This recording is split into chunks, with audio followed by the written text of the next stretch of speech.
오늘은 많은 사람들이 건강을 위해 꾸준히 복용하는 종합 비타민과 영양제에 대한 이야기입니다. 현재 미국에서는 성인의 절반 이상, 특히 65세 이상에서는 70%가 넘는 사람들이 정기적으로 종합 비타민이나 다른 비타민, 미네랄 영양제를 섭취하고 있고, 이를 위해 매년 120억 달러 이상이 지출되고 있다고 하는데요.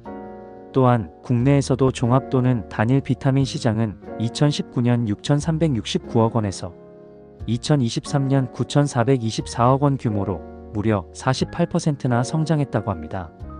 최근 존스홉킨스 의과대학의 로렌스 아펠 교수를 비롯한 존스홉킨스의 전문가들은 비타민 및 미네랄 영양제의 돈 낭비를 멈춰야 한다는 연구 결과를 발표했습니다. 종합 비타민이 정말 효과가 있을까요? 과연 우리가 종합 비타민을 먹는 것이 건강에 도움이 될까요? 아니면 단지 돈 낭비일 뿐일까요? 오늘은 이에 대한 존스홉킨스 연구진의 깊이 있는 연구 결과 및 아펠 교수의 기고문을 바탕으로 종합 비타민이 실제로 건강에 미치는 영향을 알아보도록 하겠습니다. 영상 말미에는 아펠 교수가 건강을 지키기 위해 비타민과 미네랄 영양제 대신에 찾는 건강한 식사에 관한 정보도 제공드리려고 하니 마지막까지 시청을 꼭 부탁드리겠습니다. 존스홉킨스 의대에서 진행한 연구들을 먼저 살펴보겠습니다. 최근 발표된 3가지 주요 연구 결과에 따르면 종합 비타민이 심장질환, 암, 인지저하, 심지어 사망률에도 영향을 미치지 않는다고 합니다.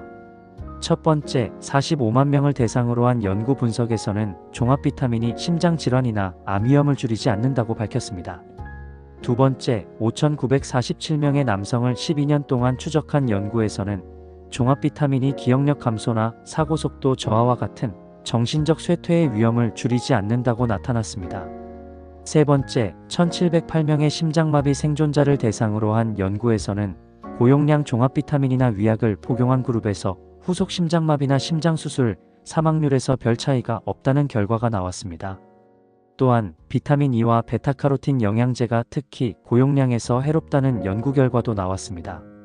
이들은 오히려 건강에 해를 끼칠 수 있다는 경고입니다. 이런 연구 결과를 보면 종합 비타민이 우리가 생각하는 것만큼 효과적인지는 의문이 듭니다. 그렇다면 왜 사람들이 종합 비타민을 여전히 복용할까요? 사실 종합 비타민을 복용하는 이유는 다양합니다. 먼저, 우리는 보통 빠르고 간편한 방법을 선호합니다. 건강을 위한 길도 마찬가지입니다. 하루 한 알 먹으면 건강해질 수 있다는 간단한 생각에 많은 사람들이 의지하게 됩니다.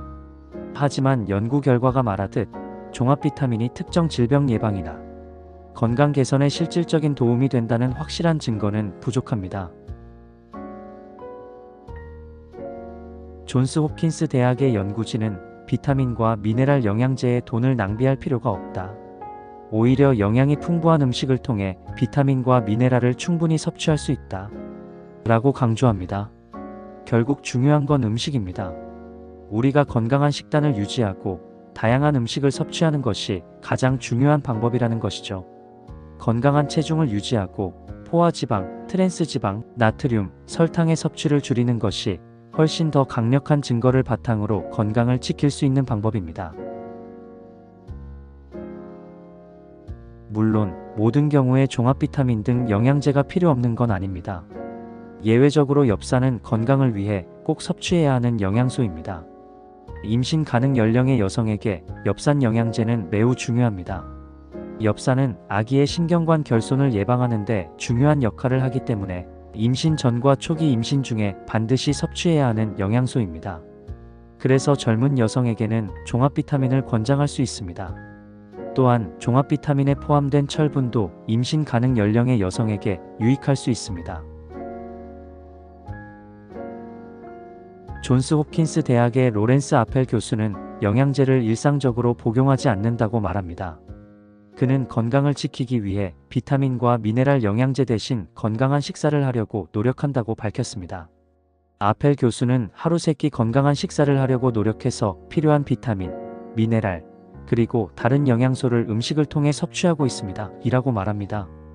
많은 사람들이 비타민 영양제를 통해 몸에 필요한 영양소를 채우려고 하지만 아펠 교수의 실천은 우리가 건강을 관리하는 더 효과적인 방법을 제시해주고 있습니다. 그는 영양제가 아니라 음식을 통해 필요한 영양소를 섭취하는 것이 가장 중요한 일이라고 강조합니다. 종합 비타민이나 기타 비타민 영양제가 심장질환, 암, 인지저하, 심지어 조기 사망을 예방하는데 실질적인 도움이 되지 않는다는 연구 결과들을 참고하면 우리가 종합 비타민을 복용하는 것이 건강에 도움이 될 확률은 낮습니다. 오히려 이러한 영양제보다는 영양이 풍부한 음식을 통해 필요한 비타민과 미네랄을 섭취하는 것이 훨씬 더 효과적인 방법일 수 있습니다. 물론 이러한 연구 결과가 무조건 맞아서 영양제나 종합 비타민이 무조건적으로 필요 없다는 것은 아닙니다. 하지만 대부분의 사람들은 식사를 통해 충분히 영양소를 섭취할 수 있습니다. 종합 비타민과 영양제 복용에만 의지하기보다는 건강한 식단을 유지하고 규칙적인 운동과 충분한 수면을 통해 건강을 관리하는 것이 더 중요합니다.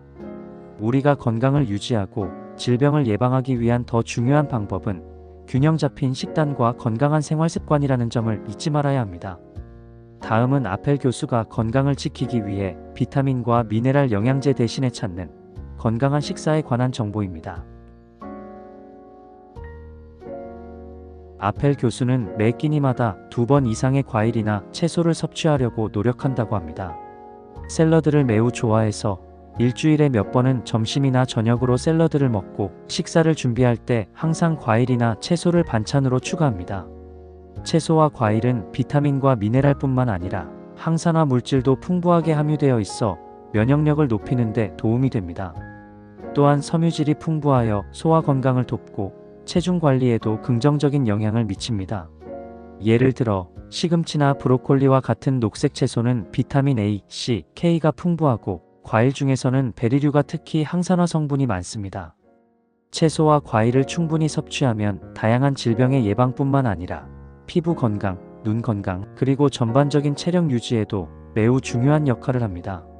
아펠 교수가 실천하는 대로 매 끼니마다 과일과 채소를 포함시켜야 하는 이유는 여기에 있습니다. 아펠 교수는 저지방 또는 탈지, 우유와 요거트를 꾸준히 섭취한다고 합니다. 시리얼을 우유와 함께 먹거나 요거트를 자주 먹고 저지방 유제품은 칼슘, 마그네슘, 칼륨과 같은 중요한 영양소를 제공하는데 이는 뼈 건강을 위해 매우 중요합니다.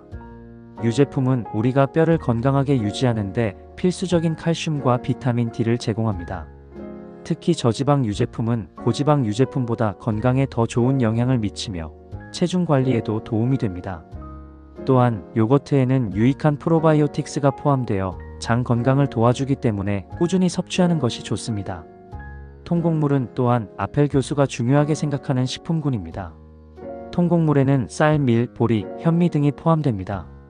이들은 배아와 내부 배아를 그대로 유지하고 있기 때문에 섬유질뿐만 아니라 비타민과 미네랄도 풍부하게 제공합니다.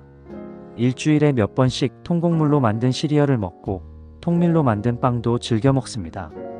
통곡물을 섭취하면 심장질환, 제2형 당뇨병, 그리고 암의 위험을 낮추는 데 도움이 된다고 연구에서 밝혀졌습니다. 또한 통곡물은 소화 건강을 돕고 장의 건강한 균형을 유지하는 데 중요한 역할을 합니다. 아펠 교수는 또한 단백질 섭취에 있어서 건강한 단백질을 중요하게 생각합니다. 집에서는 보통 저녁으로 생선이나 닭고기를 먹고 채식주의자는 아니지만 고기는 최소한으로 섭취하려고 합니다. 특히 오메가3 지방산이 풍부한 생선을 자주 먹습니다. 연어와 같은 기름진 생선은 오메가3 지방산의 훌륭한 공급원입니다. 이 지방산은 뇌 건강과 심장 건강에 매우 중요하며 염증을 줄이는 데에도 도움이 됩니다. 생선은 단백질뿐만 아니라 뇌세포를 구성하는 데 필요한 오메가3 지방산을 제공합니다. 이 오메가3 지방산은 심장 질환과 뇌졸중의 예방 그리고 뇌 건강에 매우 중요한 역할을 합니다. 또한 고등어, 참치와 같은 생선도 오메가3가 풍부하므로 이러한 생선을 자주 섭취하는 것이 좋습니다. 건강한 지방을 섭취하는 것도 매우 중요합니다. 아펠 교수는 지방을 전혀 피하는 것은 아니지만 포화지방은 제한하려고 노력하고 대신에 건강한 지방인 오메가3 지방산을 포함한 음식을 자주 섭취한다고 합니다. 포화지방은 심장 건강에 해로운 영향을 미칠 수 있으며 LDL 콜레스테롤 수치를 높이고 혈당 흡수에 영향을 줄 수 있습니다. 예를 들어 버터나 고지방 육류, 전유, 아이스크림 등은 포화지방이 많이 들어 있습니다. 이를 제한하는 것이 심장질환 예방에 도움이 됩니다. 반면에 오메가3 지방산이 풍부한 식단은 심장질환, 뇌졸중, 암과 염증성 장질환을 예방하는 데 도움이 될 수 있습니다. 오메가3는 우리 몸에서 스스로 만들 수 없는 중요한 지방산이므로 반드시 음식이나 영양제를 통해 섭취해야 합니다. 결국 아펠 교수의 실천에서 알 수 있듯이 건강을 유지하는 데 중요한 것은 영양제가 아니라 음식입니다. 아펠 교수는 종합 비타민이나 기타 영양제에만 의존하는 대신 건강한 식단을 유지하고 필요한 영양소를 음식으로 섭취하는 것이 가장 중요하다고 강조합니다. 우리는 풍부한 채소와 과일, 저지방 유제품, 통곡물, 건강한 단백질원, 그리고 좋은 지방을 충분히 섭취함으로써 몸에 필요한 모든 영양소를 골고루 공급할 수 있습니다. 이렇게 다양한 영양소를 균형 있게 섭취하는 것이 우리가 건강을 지키는 가장 좋은 방법입니다. 여러분도 오늘부터 종합 비타민이나 영양제에만 의존하기보다는 자연에서 얻을 수 있는 영양소를 음식으로 섭취하는 건강한 생활 습관을 만들어 보세요. 작은 변화가 큰 건강을 만들어가는 첫걸음이 될 것입니다. 여러분의 건강을 응원합니다.